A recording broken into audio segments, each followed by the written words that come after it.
Hello નમસ્કાર વિદ્યાર્થી મિત્રો, વેદ ડિજિટલ એજ્યુકેશનમાં આપનું હાર્દિક સ્વાગત છે।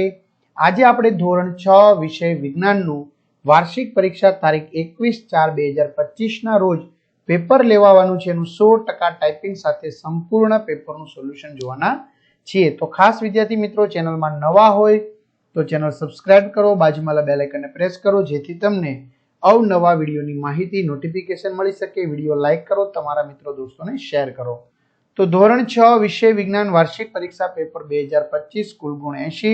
તો આપણે 80 માંથી 80 ગુણ લાવવા હોય તો કઈ રીતે પ્રશ્નો લખવા, તો એમના માટે વિદ્યાર્થી મિત્રો વિડીયો છે એ તમારે સંપૂર્ણ નિહાળવાનો રહેશે, એટલે આપને ખ્યાલ આવે કે કઈ રીતે જવાબ લખી શકાય। પ્રશ્ન 1, નીચેના પ્રશ્નોના માગ્યા મુજબ જવાબ આપો। નીચે આપેલી આકૃતિ A અને B પૈકી શામાં બલ્બ પ્રકાશિત થશે?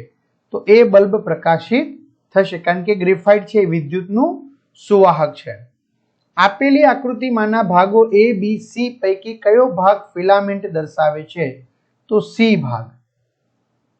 વિદ્યુત અવાહક પદાર્થના ગુણધર્મને ઓળખી બતાવો। તો પોતાની અંદર વિદ્યુત પ્રવાહને પસાર થવા દેતો નથી। નીચે પૈકી કયો પદાર્થ વિદ્યુત સુવાહક છે? લોખંડની ખીલી। આપેલી આકૃતિમાંના ભાગો A, B અને C પૈકી ભાગ B શું દર્શાવે છે? B સ્વિચ, વિદ્યુત કળ। હવે વિદ્યાર્થી મિત્રો, આવા જ તમારે સરસ મજાના ધોરણ 6 ના પેપર સોલ્યુશન જોતા હોય તો તમને મળી જશે। હા, દરેક વિષયના 5-5 પેપરો સરસ મજાના જિલ્લા વાઇઝ। આ બધું ક્યાંથી મળશે? તો આપણી વેદ ડિજિટલ, જો આ સરસ મજાના પેપર શીટ છે ને, આપણી વેદ ડિજિટલ એજ્યુકેશન નામની એપ્લિકેશનમાં, જેમાં તમને પાઠની સમજૂતી, સ્વાધ્યાય, એકમ કસોટી બધું જ। તો ગૂગલ પ્લે સ્ટોર ઉપર જઈ વેદ ડિજિટલ એજ્યુકેશન નામની એપ્લિકેશન ડાઉનલોડ કરો, ઓપન કરશો એટલે પેજ ખુલેમાં તમારા પોતાનો મોબાઈલ નંબર નાખી સેન્ડ ઓટીપી કરો।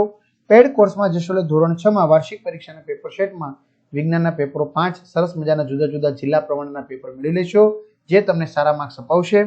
એક્ઝામ પેપરમાં એકમ કસોટી 3 થી 12 માં 3 થી 12 ધોરણના, તમારે નેક્સ્ટ 7મા ધોરણના વિડીયો જોવા હોય કે 6ઠ્ઠા ધોરણના, એ પણ ધોરણ પ્રમાણે પાઠવાઇઝ વિડીયો જોઈ શકશો।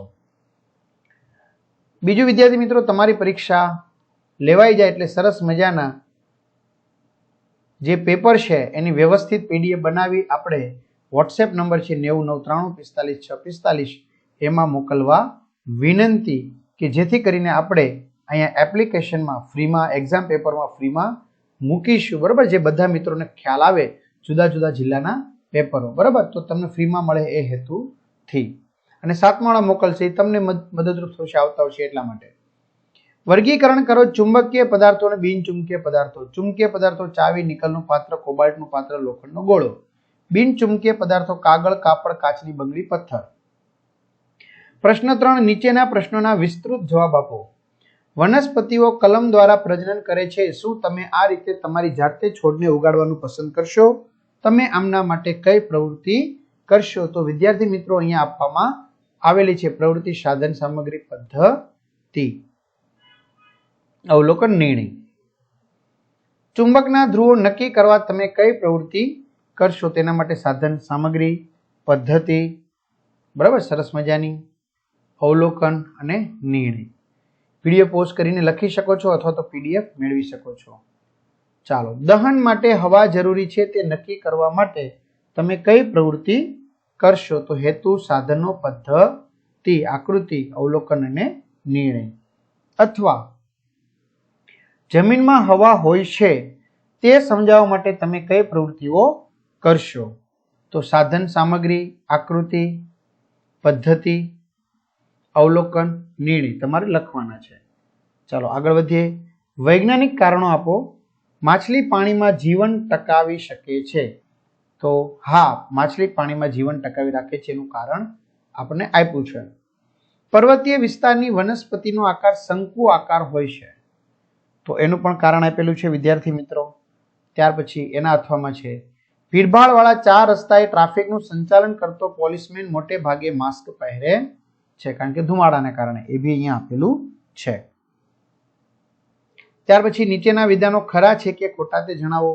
લંબાઈનો એસઆઈ એકમ ખરું, મીટર છે ખરું। લાલ રંગના ગુલાબનો પડછાયો કાળો હોય છે ખરું। વિદ્યુત કોષમાં 2 થી વધુ ધ્રુવો હોય છે ખોટું। કોઈ પણ ચુંબકને એક જ ધ્રુવ હોઈ શકે નહીં. ખરું. કોઈ પણ પદાર્થની સળગવાની ક્રિયા નાઇટ્રોજન વાયુની હાજરીમાં થાય છે. ખોટું. નીચેના પ્રશ્નોના માગ્યા મુજબ જવાબ લખો. વર્તુળાકાર ગતિના બે ઉદાહરણો જણાવો. ચકડોળમાં બેઠેલા બાળકની ગતિ, ઘડિયાળના કાંટાની ગતિ, સાયકલના પૈડાની ગતિ. માપપટ્ટી વડે લંબાઈનું માપન કરતી વખતે કઈ કઈ કાળજીઓ રાખવી પડે છે? તો મુદ્દા વાઇઝ વિદ્યાર્થી મિત્રો આપેલું છે. સરસ મજાની આકૃતિ પણ આપેલી છે. બરાબર. ત્યાર પછી આપણે આગળ વધીએ. રોજિંદા જીવનમાં ચુંબકનો ઉપયોગ થતો હોય તેવા સાધનોના નામ જણાવો. હવાના વિવિધ ઘટકો જણાવો. ત્યાર પછી આકૃતિ સહ પ્રયોગનું વર્ણન કરો. કોઈ પણ 5 ગુણ છે. પડછાયો હંમેશા પડદા પર મળે છે તે દર્શાવો. પદાર્થો, પદ્ધતિ, અવલોકન, નિર્ણય. વિદ્યુત પરિપથમાં વિદ્યુત સ્વિચની રચના કરવી. સાધન સામગ્રી, આકૃતિ, પદ્ધતિ, ત્યાર પછી અવલોકન અને સમજ અને નિર્ણય. ત્યારબાદ પ્રશ્ન છે માગ્યા મુજબ જવાબ આપો. શ્યામના ઘર તથા તેની શાળા વચ્ચેનું અંતર 3 કિલોમીટર છે. તો શ્યામે ઘરેથી શાળાએ જતી વખતે કેટલા મીટર ચાલવું પડશે? બરાબર, તો 3000 મીટર ચાલવું પડશે. આગળ, એક રિબનના ટુકડાને નીચે મુજબ માપપટ્ટી પર મૂકેલ છે. તો રિબનની તમારે લંબાઈ શોધવાની છે. તો મિત્રો અહીંયા 12 સેમી છે, અહીંયા 2 સેમી છે, તો 12 માંથી 2 જશે તો 10 સેમી થશે. તમારી આસપાસ મળી આવતી વસ્તુનો ઉપયોગ કરી નીચે આપેલ નમૂનાનું નિર્માણ કેવી રીતે કરશો તેની કાર્ય પદ્ધતિ વર્ણવો. પિનહોલ કેમેરા, સાદી ફરકડી, સાદો વિદ્યુત પરિપથ, કપમાં હુકા યંત્ર. તો પિનહોલ કેમેરા સાધન સામગ્રી, પદ્ધતિ. બરાબર. ત્યાર પછી સાદી ફરકડી, સાદો વિદ્યુત પરિપથ,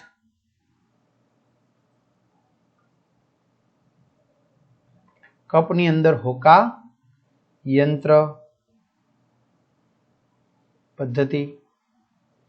8મો મુદ્દાસર જવાબ આપો. તમને લોખંડની પટ્ટી આપવામાં આવે તો તમે તેનું ચુંબક કેવી રીતે બનાવશો? સરસ મજાનો જવાબ આપણે લખવાનો છે. બરાબર. ચુંબક કેવી રીતે બનાવશો? ઘસીને.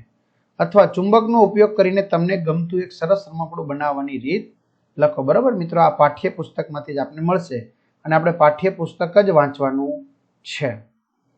ચોમાસાની ઋતુમાં ફ્યુઝ બદલવા તમે કઈ કઈ તકેદારી રાખશો? હવાનો ઉપયોગ વ્યવહારમાં ક્યાં ક્યાં થાય છે? સમજાવો.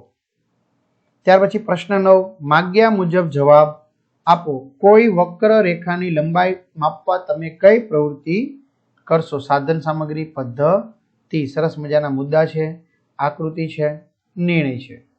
સાદો વિદ્યુત પરિપથ તૈયાર કરી તેની આકૃતિ સહ સમજ આપો. સાદો વિદ્યુત પરિપથ એની આકૃતિ સહિત સમજ આપવાની છે. તો આ રીતે વિદ્યાર્થી મિત્રો સરસ મજાનું સોલ્યુશન જોયું. તો આવા આપણે 5 પેપરો છે સરસ મજાના, તો એ એપ્લિકેશનમાંથી PDF સ્વરૂપે મેળવી લો અથવા તો યુટ્યુબની અંદર